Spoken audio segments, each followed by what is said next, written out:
Vamos a preguntar por esto a nuestro primer invitado de hoy, es Rafael Llanes, diputado del Común en Canarias. Muy buenas tardes. Hola, buenas tardes. Un año después de la pandemia, ¿qué valoración hace usted? ¿Qué hacía hace un año y qué hace ahora? ¿Le ha cambiado mucho la vida o no tanto? Bueno, yo creo que esto nos cambió la vida a todos, particularmente en nuestra institución lo vivimos con bastante preocupación.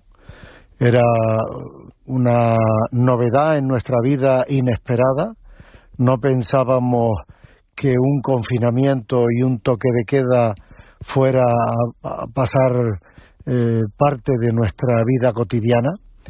Y al principio hubo una inadaptación importante dentro de la institución, porque nos preocupaba que las personas, al estar aisladas obligatoriamente en sus viviendas, pues tuvieran dificultad a la hora de quejarse a nuestra institución para resolver sus problemas. Y así fue. La verdad es que al principio hubo un momento de desconcierto y luego abrimos nuestros teléfonos y nuestras redes sociales para captar esos problemas, esos pequeños, grandes problemas individuales y conectarlos con las instituciones telefónicamente. No había tiempo para hacerlo por escrito.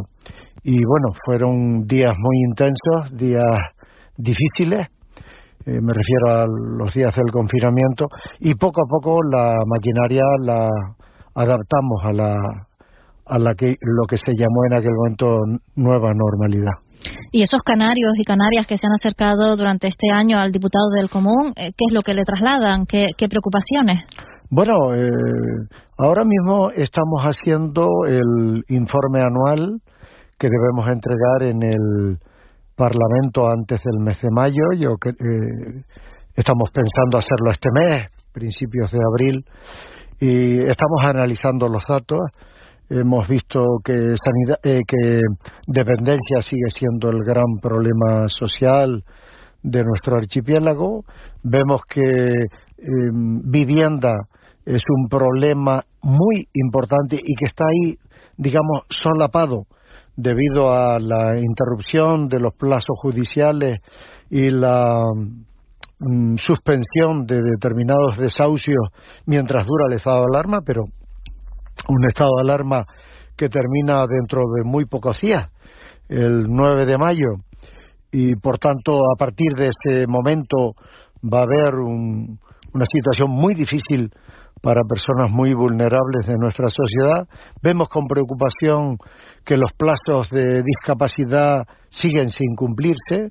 Vemos con preocupación determinadas ayudas al alquiler de vivienda, los ERTE, el ingreso mínimo vital, que se han retrasado porque la administración pública, lógicamente, se ha visto impedida para un normal funcionamiento debido al COVID-19. Es decir, por un lado, las personas vulnerables están en una situación más débil y por otro lado, la administración, que es quien debe protegerla, también tiene menos recursos.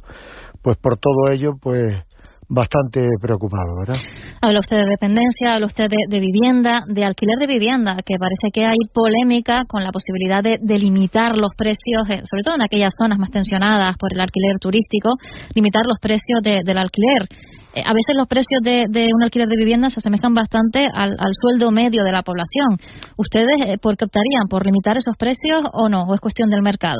Yo creo que el problema de la vivienda, y esto es a nivel del Estado, es un problema muy importante.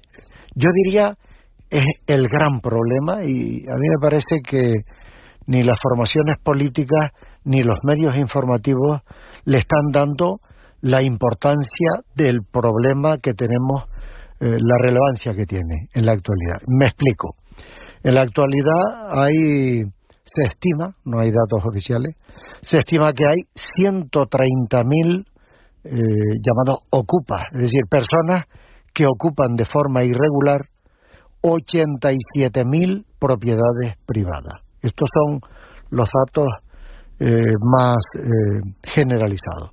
Eso es un fracaso del Estado de Derecho, que no ha sido capaz de garantizar el artículo 47 de la Constitución, es decir, el derecho a una vivienda digna a estos 130.000, ni tampoco ha sido capaz de garantizar el derecho a la propiedad privada de esos 87.000 propietarios que han visto alterado su derecho a la propiedad privada.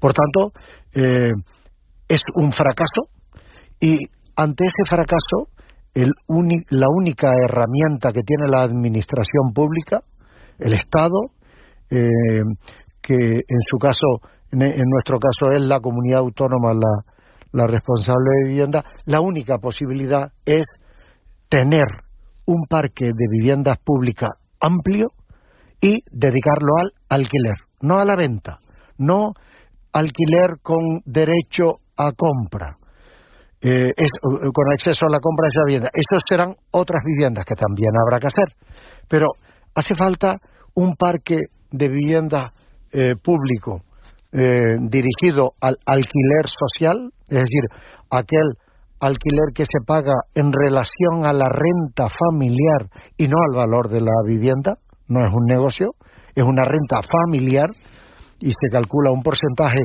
de ese alquiler. Pero claro, hace falta un parque importante. Hay algunos estudios que hablan del 1,5% del número de habitantes que tiene la comunidad autónoma. En nuestro caso, 2.200.000, pues estamos hablando de algo más de 30.000 viviendas. ¿Y cuántas tenemos en la actualidad? Pues tenemos 16.000, 12.000 del Instituto Canario de la Vivienda y 4.200 de Visocam. Esas son todas las viviendas que tenemos para ponerlas al alquiler. Y tenemos que recordar que en los años 90 se vendieron del orden de 20.000 viviendas, que ahora vendrían muy bien para afrontar los problemas sociales que van a venir después del 9 de mayo. 20.000 viviendas, hombre, no fueron vendidas a un fondo buitre, como en algún sitio fuera de Canarias. Fueron vendidas a sus inquilinos, cierto, y fue una obra social, cierto, pero no se tuvo en cuenta, ya que se vendían estas 20.000 viviendas, construir otras 20.000 viviendas. Y entonces en la actualidad estamos con una carencia muy importante. El gobierno ha anunciado que va a promover construcción de vivienda, algo que hemos aplaudido fervientemente. Es necesario que existan ya, pero vuelvo a repetir, si me lo permite, es necesario tener que ese parque de vivienda sea destinado al alquiler social y no al alquiler con derecho a compra, que eso tiene que ser en otra promoción. Un año y 2 días después de ese 14 de marzo, Canarias ha registrado 6 nuevos fallecidos con coronavirus y 256 nuevos positivos. Esto en las últimas 24 horas. Canarias, aunque está mejor que el resto de comunidades autónomas, ahora mismo está peor que hace un año. ¿Cómo ve usted la evolución de la pandemia? ¿Cómo ve usted que en Semana Santa no se establezca un cierre perimetral en el archipiélago? ¿Cree que son adecuadas las medidas de restricción sanitaria que se están adoptando? Y con esto lo enlazo, ¿cómo lo ve con respecto a la economía? ¿Se está primando la salud por encima de la economía? ¿Cómo lo ve usted? Bueno, vamos a ver, los resultados para el archipiélago canario dejan claramente que la gestión ha sido buena.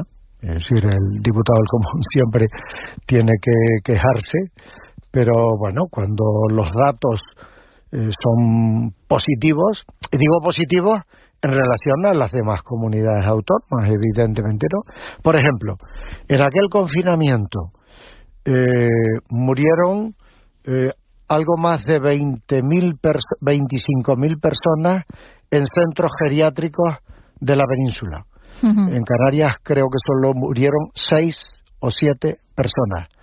Eso es un dato. Bueno, 6 o 7 fallecidos son muchas personas para esas 6 o 7 familias, pero en proporción a los 25.000 que fallecieron en el resto del país, pues nos lleva a decir que la gestión fue buena. ¿Recibimos quejas? Por supuesto que recibimos quejas. Recuerdo recibir quejas de familiares que se quejaban porque no les dejaban visitar a sus familiares residentes en estos centros. Bueno, al final el dato fue positivo. Y desde entonces hasta ahora, en la evolución de la pandemia, pues también tengo que decir que los datos han sido francamente de los mejores de nuestro país. Y ahora, con esos mismos criterios, se han planteado una serie de restricciones para las próximas 2 semanas que, en mi opinión, creo que debemos dejarlo en manos de esos asesores de la pandemia que lo han llevado hasta ahora y que, en mi opinión, y ahí están los resultados, ha traído buenos resultados en relación con otras comunidades autónomas. Y si me lo permite, vamos a ver, una comunidad como la nuestra, en la que depende económicamente en un porcentaje tan alto de la actividad turística, pues evidentemente sufrimos las consecuencias con mayor gravedad que otras regiones que están